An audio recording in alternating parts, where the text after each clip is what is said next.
So one of the questions I often get asked is, am I against the use of aged domains? And I want to make clear that I'm not against aged domains. As a matter of fact, I have made a lot of money with aged domains. And today in this video, I'm going to talk about how you can choose the right aged domains. Now, it's a minefield out there, so make sure to watch the entire video to the very end. These are tips on how to buy an aged domain. If you like the video, please feel free to like and subscribe. So before I get into the nitty-gritty of the video, let me start off by saying that I have made over $20,000 just buying aged domains, reconditioning them, so to speak, and then selling them for 4 or 5 times their price without even having a backlink strategy, without even having a content strategy, and not rebuilding the content that was already on the website. I don't do that, and there's a reason why I don't do that, which I'll talk about at the very end of this video. So before I get into it, it's important to stress that buying an aged domain is always going to be a risk. There's always going to be this risk that you will lose money. I initially lost $8,000 when I started buying aged domains and redoing them for a profit. I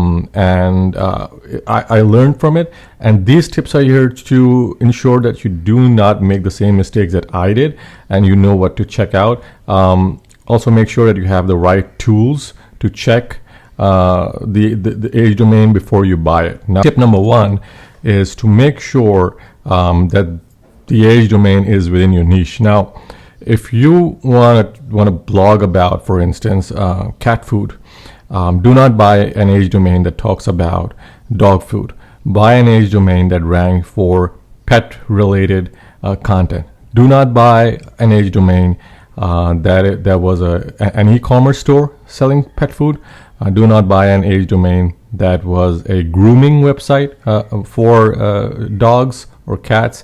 Buy a website, an aged domain that was specifically ranking for cat food or cat related products. Now, that's the first thing you would want to keep in mind. So whether you're using Spamzilla or ODYS or any other of these platforms, just make sure that you're buying the right aged domain. Think of it as buying real estate. All right. So the second thing you'd want to do is you'd want to make sure that the aged domains did not see a dip in traffic. Now, what does that mean? Now, we've all experienced a dip in traffic, especially after the Google Broadcore update and then the product review update before that. And there are numerous updates, and we see dips in traffic. So that's not the kind of dip in traffic I'm talking about. I'm talking about like an extended steep dip in traffic, like an 85 or 95% dip in traffic, and for a consistent period of like 3 or 4 months. If that's the case, then you shouldn't buy that aged domain. What you should do is you should, before you buy an aged domain, take that domain, stick it into Ahrefs or SEMrush, and take a look at its traffic statistics for the past 1 year and see how many times the traffic dipped. Okay, so now the third thing you'd want to be aware of before you buy an aged domain is to check if the domain was hit by a Google penalty. A domain may have received a manual penalty from Google, which limits organic traffic and makes it difficult for the site to grow. The acquired domain, for instance, may look good in terms of it might have many good backlinks. It would probably have good content, but it might have been hit at some point. It may have turned out that the previous owner had linked out to a lot of questionable sites, and the domain had received a manual penalty from Google. Now, there are 3 signs that will tell you if the domain had received a manual penalty. For starters, the link profile of the domain would have an excessive amount of spammy inbound or outbound links, or both.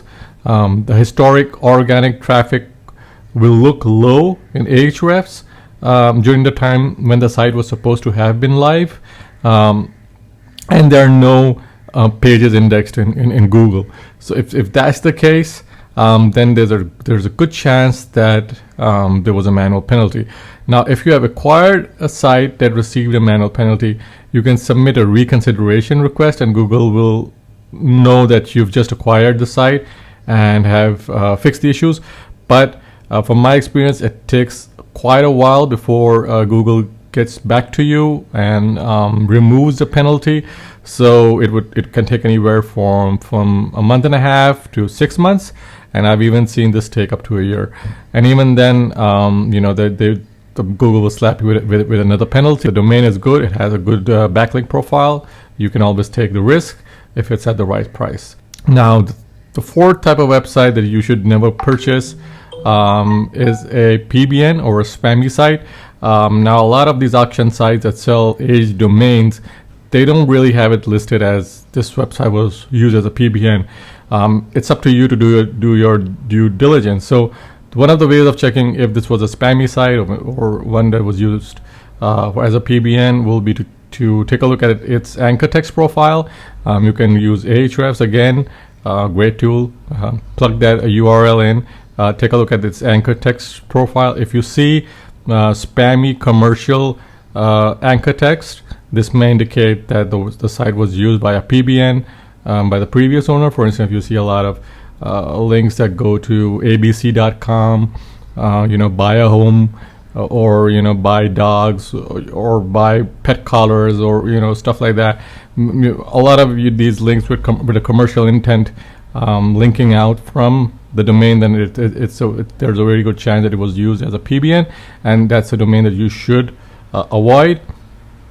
Now, a lot of PBN builders would acquire an expired domain, and then they would check if it had a good link profile, and then they would turn it into a PBN. So the best way to do this is to use a site search operator. So a site search search, and use that operator. Plug that into Google, and this will help you see if there's any evidence relating to if this website was used as a PBN. Google's result snippets on the index pages will be a good indicator of how this website was used.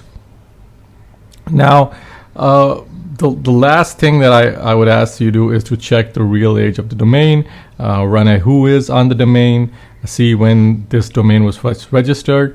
You'd want to, if it's a fairly recent domain, you can still buy it, but it might not be as valuable for your needs. So make sure that you know when the domain was registered.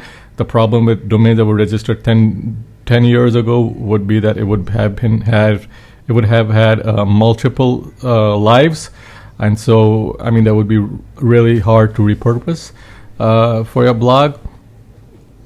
And finally, I've said this many times, make sure to check the backlink profile.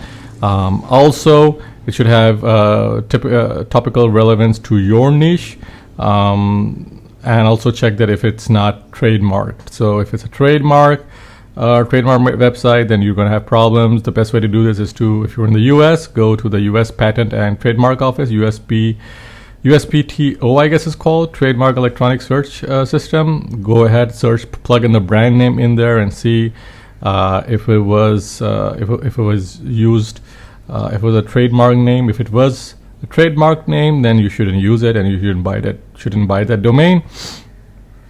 Finally, check the number of pages that were indexed. Use the site search operator as mentioned earlier. It will show you if how many pages were indexed, and if this was a well-indexed website, you always want to buy one that was well indexed.